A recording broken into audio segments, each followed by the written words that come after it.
అందరికీ నమస్కారం అండి. అందరూ బాగున్నారా? నేనైతే బాగున్నానండి. మీరు కూడా బాగోవాలని కోరుకుంటున్నానండి. ఈరోజు చేస్తున్న కూర అండి కోడిగుడ్డు ములక్కాయనే. అది ఎలా తయారు చేస్తున్నాను చూడండి. ఇగో గుడ్లండి, ఇక ములక్కాయ, మీడియం సైజు ఉల్లిపాయలు 4 అండి, పచ్చిమిర్చి, టమాటా, చింతపండు, తగినంత ఉప్పు, తగినంత కారం, కొంచెం పసుపు అండి. ఇవేనండి ఐటమ్స్. ఇలాగ గుడ్లు వేపితే తక్కువగా వేసుకోవాలండి నూనె. ఉల్లిపాయలు అవి కూర ఉండదాకా అయితే ఎక్కువ వేసుకున్నా పర్లేదు, కానీ ఇలా గుడ్లు వేస్తున్నానండి.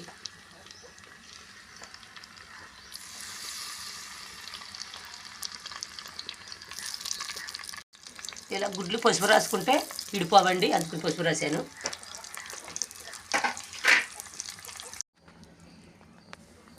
ముందుగా బౌల్ పైన ఇలా పొయ్యి మీద పెట్టాలండి. తగినంత ఆయిల్ వేసుకోవాలి. గుడ్లు వేపేసాకండి ఇలా పచ్చిమిర్చి వేస్తున్నాను.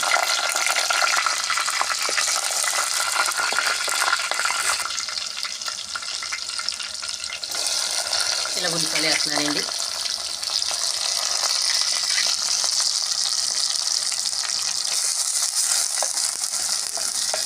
ఇలా కొద్దిగా ఉప్పు వేస్తున్నాను.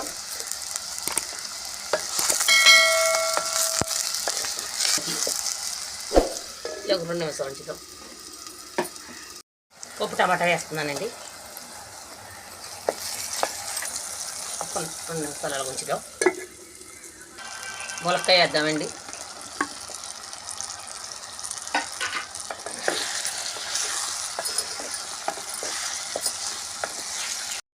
ఇప్పుడు వేపుని గుడ్లు వేసుకుందామండి.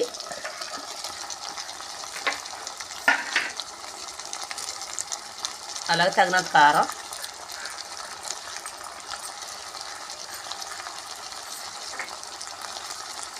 కొంచెం పసుపు, రుచి సరిపడినంత ఉప్పు, 2 చూర్లు వేస్తున్నాను. ఇలా వాటర్ వేసుకోవాలి. ఇలా జాయి కలుపుకోవాలి. తర్వాత చింతపండు పులుసు వేస్తాం కదండి, ఒక 5 నిమిషాలు ఉంచుదాం మూతేసి. పడిందని చూద్దామండి. తిరగబడింది. చింతపండు తీసుకొద్దాం.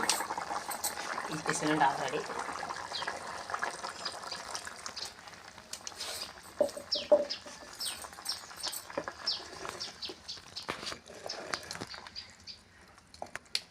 ఇలా ఒక 5 నిమిషాలు ఉంచితే ఉడికిపోద్దండి. చూద్దామండి. అయిపోయిందండి, ఇచ్చేద్దాం.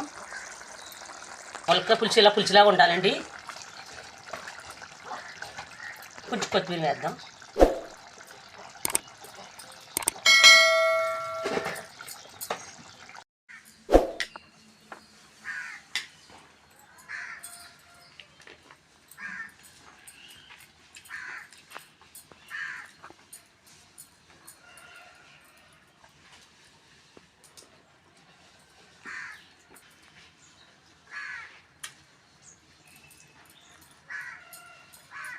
కోడిగుడ్డు ములక్కాయ చాలా బాగుంటుందండి.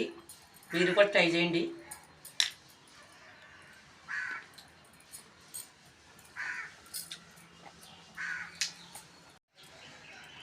ఈ ఆంధ్ర స్టైల్లో చాలా బాగుంటుందండి కూర ములక్కాయ కోడిగుడ్డు. మీ వీడియోగా నచ్చినటువంటి లైక్ కొట్టండి, అలా సపోర్ట్ చేయండి, గంట సింబల్ మర్చిపోకండి.